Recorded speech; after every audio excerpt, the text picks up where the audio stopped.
Hello, welcome to Prime Business. I am Emma Davis. So our stories, the Bank of Ghana is projecting a further reduction in inflation in the coming months. This is based on the central bank's internal forecasting module on inflation. George Yafe has the rest of the story. Inflation rate for the month of April slowed to 25% from the previous figure of 25.8% in March. But based on this modeling coming from the Bank of Ghana, which it has been using and serve as a major guide for its policy rate decisions, the central bank believes that inflation rate will continue dropping going forward. Providence Miracle, the chief economist with the Bank of Ghana, and has been given more details on this inflation modeling. The Bank of Ghana relies on a suite of near-term forecasting models to forecast inflation. Now, on the chart here is a cocktail of these forecasting models. So these forecasting models are projecting inflation 3 months ahead, a near-term forecast of inflation.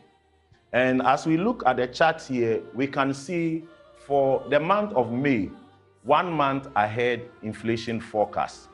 All these suite of forecasting models seem to be suggesting a certain inflation number for the month of May.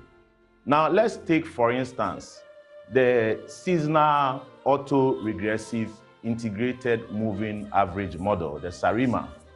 Now, the SARIMA is suggesting that inflation for May will be around 26.8%. Now, the median forecast model is suggesting an inflation of 24.1%. If we come to the simple average forecast model, it is also projecting an inflation of 23.8%. The event steady model without judgment is suggesting an inflation of 23.3%. Now, the weighted average forecast model is also suggesting an inflation of 22.7%. Now, the mean square prediction error model, which happens to be the bank's best model, is projecting an inflation of 22.2%. And so is the e-inflation forecasting model, same 22.2%. Now, the event steady forecasting model without judgment is suggesting inflation in May will be around 21.8%. And the inflation profile for the previous time round, neutral, is also suggesting an inflation of 21.3%. And the previous inflation profile, non-neutral, is suggesting an inflation of 21.3%. Now, if you look at all the predictions from the various forecasting models, you will see a high of 26.8%, and a low of 21.3%. Now, there are fears that looking at the current challenges facing the economy, including the city's depreciation and rising prices of petroleum products on the market, the end-of-year target of a lower band of 13% and a higher band of 17% will not be met. But the Bank of Ghana disagrees.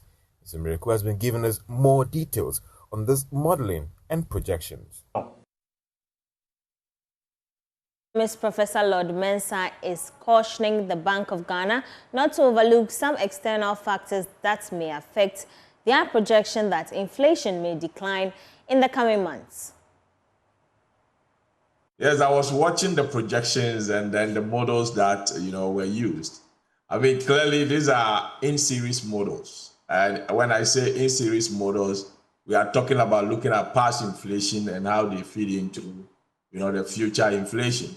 But I can tell you that inflation projection goes beyond that. There are external factors that you may have to look at. I mean, something like the exchange rate, how it fits into, what do we call it? Inflation. Very, very important. I think their model did not consider that. But in any case, I mean, they are on the field. I mean, let's see how things play, if it will fall through.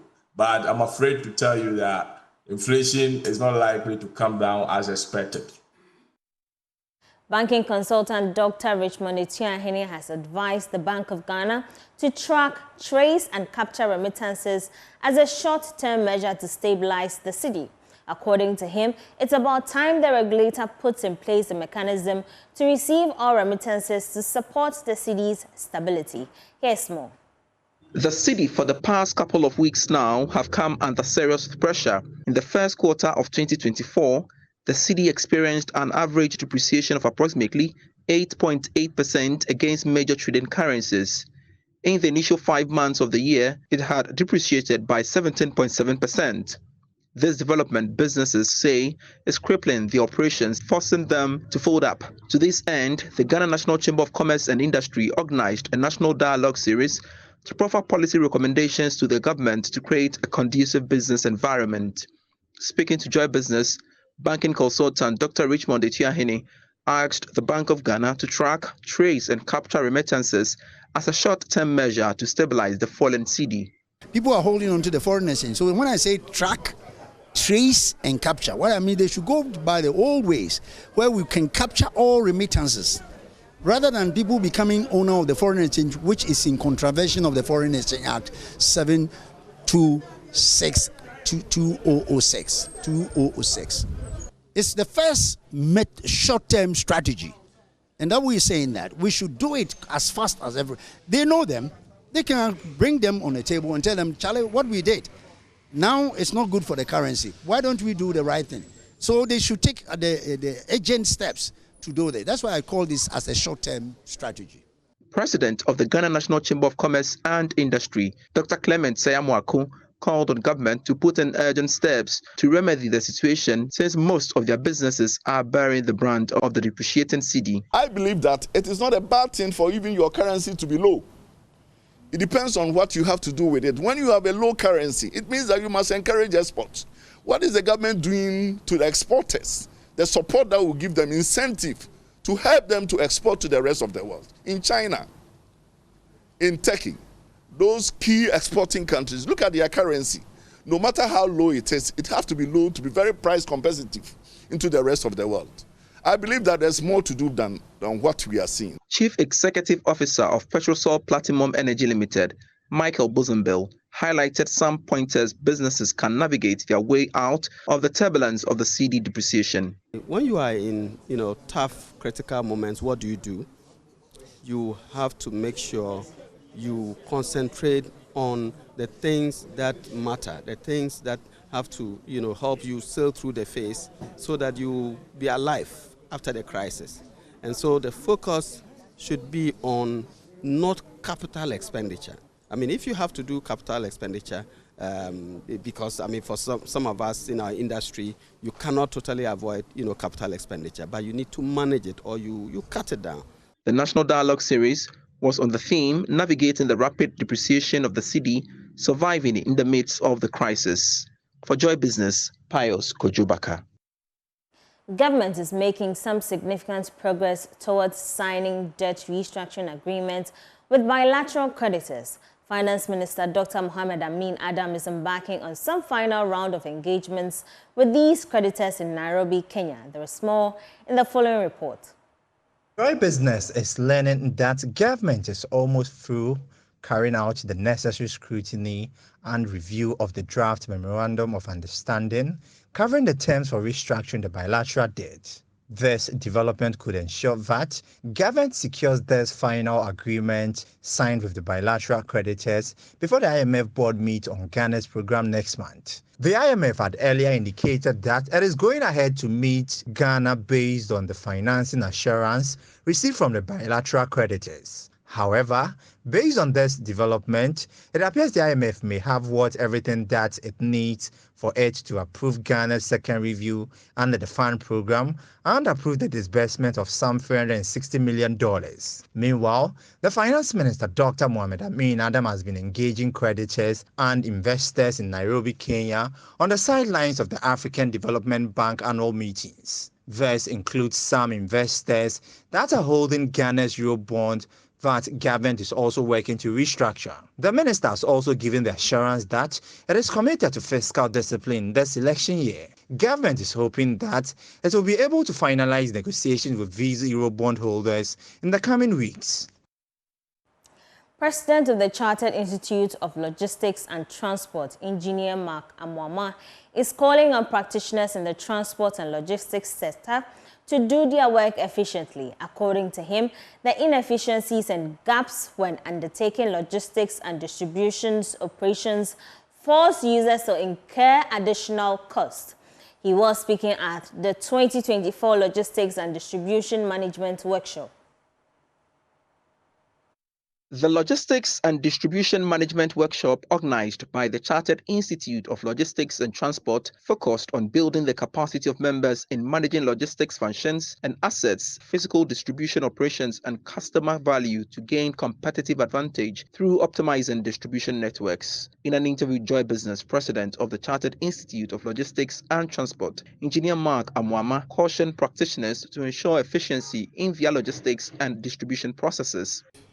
You realize that I used our custom clearance systems, I used our transportation systems, I used even our own personnel, the efficiency with which they actually give out their best in terms of the various logistics activities. In fact, starting from the sourcing, continuing with the production, packaging, transportation, and of course, the distribution, where the actual we've identified that at the end of the day, the various costs, because we don't do these things very efficiently and effectively, the final cost builds up to the final consumer. In fact, when you keep your goods at the port, after a certain number of time, you pay the mortgage, you pay that and all that.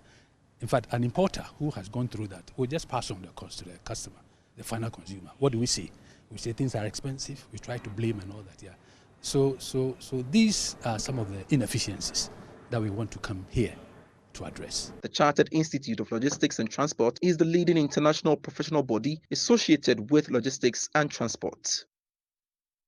Advocates across Africa are calling for a paradigm shift in the way women's contributions are viewed in the activism space. According to them, women's role in the advancement of causes such as social justice in the extractive industry cannot be overemphasized.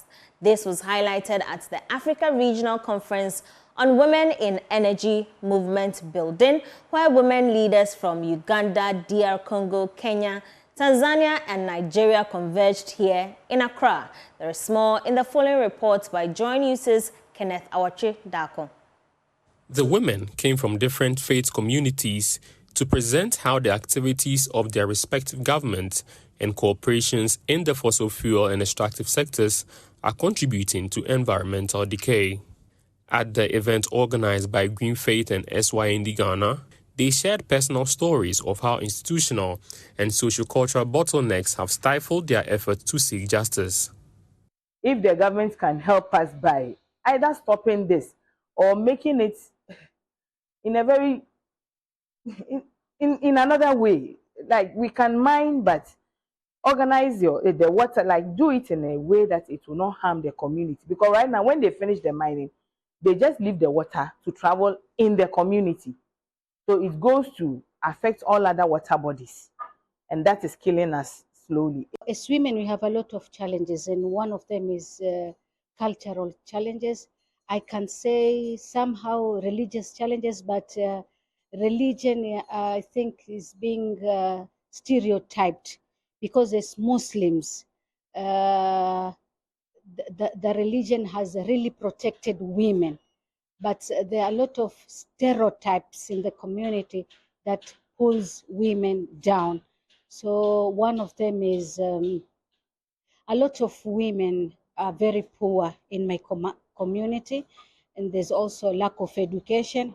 And then people think like activists should only be men. So women are not supposed to be activists. They're supposed to be in the house cooking and taking care of the children in the house. Addressing journalists, Global Director for Programs at Green Faith, Marine Wara, lamented that too many women are being sidelined in this struggle. However, She was optimistic that the ideas shared at the conference will empower more women and restore sustainability on the continent. Yeah, that makes me feel very disappointed because women are not usually the first people think about to bring some of the solutions at the grassroots level or even at the national level, despite the fact that women are affected in a very 360 way with some of these things. But listening to women speaking the truth and speaking the stories and also being very eager to go back and do something is also giving me hope, yeah? Because I believe that they will go back in their different places of worship, in their communities, in their own traditional ways, and they will mobilize other women and young girls so that they can disseminate the same information they have gotten here. So as much as I feel a bit sad and frustrated and disappointed that women have for a long time been left out of these conversations, but I'm also filled with hope. The group demanded the halting of new fossil fuel projects, support for locally owned renewable energy for African women, innovative climate financing, inclusive energy policies, and green jobs. Kenneth Awachidakos reports for Joy News. Ghana is among 3 countries on the African continent leading the cause for adoption of sustainability in the practice of accounting among members of the Institute of Chartered Accountants globally. This puts the country ahead in meeting most of the Sustainable Development Goals. President of the Institute, Sena Dake, disclosed this to Joy Business after leading the members for a health walk as part of its annual Accountancy Week. Ghana is said to be making some progress with meeting most of the Sustainable Development Goals, especially in the financial sector. For the past 2 years, the Institute of Chartered Accountants Ghana has been consistent in championing the cause for members to prioritize sustainability in their operations. After addressing members at a health walk to mark the beginning of the Accountants Week in Accra, President of ICAC, Sena Dake, hinted that Ghana is leading the continent to train other member countries to implement sustainability in their business operations. Specifically IFRS S1 and S2, and all countries are encouraged to adopt it. We were the first to announce our adoption on the day of the launch, and since then we've had a group set up for our national adoption and implementation process. We have a roadmap in place already to implement this standard, and already Ghana, Nigeria, Tanzania are the 3 African countries that are leading the whole of Africa to get the sustainability standards implemented or adopted. We are helping each other or other countries to also go through the process we have. Sena Dake also spoke about the quest to engage stakeholders on the need to report environmental, social and governance issues as part of their financial reporting. So at the moment, we're doing a lot of stakeholder engagement to encourage companies not to only report their financials, but to add non-financial, especially issues on environment, social and governance. And this is what the sustainability is all about, to see that the future generation have something that we have not missed out in our process of work. The health walk served as a networking platform for members of ICAC as they prepare for an election of new executives for the Institute. Moving on, Executive Board Chairman at Magdan Group, Dr. Daniel Macaulay, has disclosed that the company's refinery will kickstart the processing of refined salt in commercial quantities in August this year. Dr. Macaulay emphasized the company's commitment to engage off-takers in its operations both domestically and internationally during an industrial tour by the Association of Ghana Industries at Electrochem in Adan.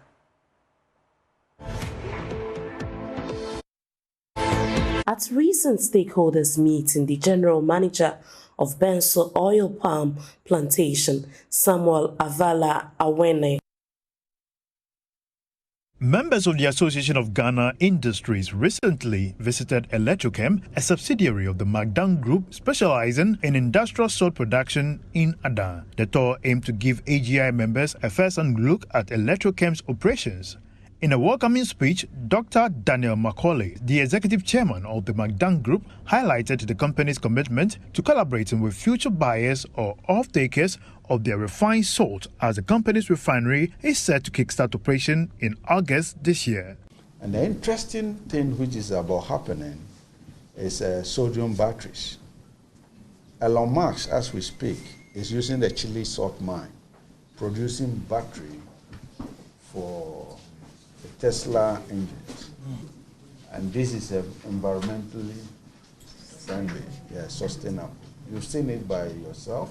So we're not going to retail, we're going to sell to retailers and wholesalers. So this is a big factory. We're building one of the biggest refineries in Africa. By August, it should be up and running. We're building a port. I hope I told you. We're building a port here. Luckily, this is a product, the demand is very high. When we finish the port and the refinery, we're going to produce for industry. Last week, we were at the Atlantic farmer. 90% of their raw material is salt, sodium chloride. You get 14,000 uses from salt. So what you say, you're very right. We're going to put out the refinery. Those will produce in jumbo bags for export and local consumption. The Greater Accra Regional Chairman of the AGI, Chonam Akpelu, emphasized the importance of supporting and promoting large Ghanaian-owned businesses. The only way we can take advantage of the African Union Continental Free Trade area is when we promote the construction of large businesses in Ghana. Our hope is that the members that we're bringing along will learn from what's happening here, the innovation, but also very importantly, take advantage of the networking opportunity to be able to be part of the supply chain that the company has established. And so part of the plan is to allow our businesses to take advantage of this visitation to ensure that they are able to annex some business opportunity for themselves. Boasting a 41,000-acre concession at Adansongo, Electrochem has the capacity to produce a staggering 1 million metric tons of salt per year for both domestic and international market. The AGI members gain valuable first-hand experience in the various processes involved in salt mining. Benson Oil Palm Plantation is upbeat about the prospects of the business despite a shortfall in production. General Manager of the company, Samuel Arinia, and Chairman, Dr. Alfred Mahmoud Braima, have been sharing critical insights with Joy Business on the challenges, opportunities, and the way forward for Ghana's oil palm industry. Correspondent in Athalia Kwansa has more. At recent stakeholders meeting, the General Manager of Benson Oil Palm Plantation, Samuel Avala Awene, speaking to Joy Business about the ongoing challenges and opportunities within Ghana's palm oil industry, had this to say. We are in the primary side of production, and this is real production that contributes to GDP. It's been a long-standing issue that when you take palm oil and what it is used for, Ghana is a net importer. In other words, our total consumption of palm oil and palm oil-related products like vegetable cooking oil stands at about 450,000 metric tons per annum. But our own production stands at about just 300,000 with a gap of 150,000. And to produce that 150,000, which is the gap, you need about 5 of our size to be able to meet that. So there has been no, if you like, issue about market for our product.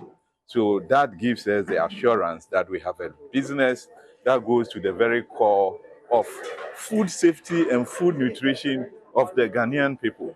So that is the kind of business we are in. Over the years, we've been expanding gradually, not at the pace that we would have loved to do because of certain factors. And the factors are many. Some are regulatory and policy. Some are external, even to our own economy. Despite the gap, there is a guaranteed market for these products, underscoring their importance to food safety and nutrition in Ghana. Over the years, Benso Oil has been expanding its operations slowly due to regulatory and economic factors. Chairman and non-executive director Dr. Alfred Mahmudu Brahma, also addressing the stakeholders, provided insight into the broader economic context. Domestic macroeconomic conditions experienced a gradual recovery in economic activity, though growth remains below potential. But of course, it's in the upward trajectory, just that our desired targets probably are not being met as we would want. Beginning of the year, the disinflation process started, i.e. with the inflation coming down, and this continued through the last quarter of the year, supported by strong policies, relative exchange rate stability, and effective liquidity sterilization. Headline inflation suddenly dropped or decelerated to 23.2% in December 2023 from a peak of 54.1 at the end of December 2022. Clear indication that the macroeconomic environment started witnessing some improvements. During the year under review, ladies and gentlemen, the world market price of crude palm oil experienced a dip, decreasing from an average of $12.40 in December in 2022. That's how we part company tonight. I am Emma Davis. For more business news, do log on to myjoyonline.com. Have a good evening. Up next is Prime Sports. Please stay.